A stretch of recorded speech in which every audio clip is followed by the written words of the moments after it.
அன்பானவர்களே, இந்த காலத்தில் செல்ஃபோன் நம்மக்கிட்ட இருக்குது.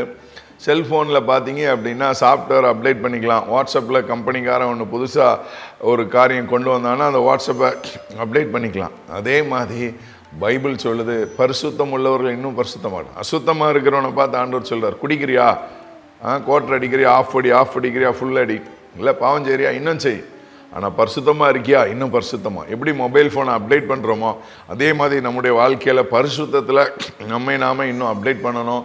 பரிசுத்த வாழ்க்கைக்கு நீங்களும் நானும் வரணும். நீதி செய்கிறவங்க இன்னும் நீதி உள்ளவர்களாக மாறணும். பரிசுத்தம் உள்ளவர்கள் இன்னும் பரிசுத்தம் உள்ளவர்களாக மாறணும்.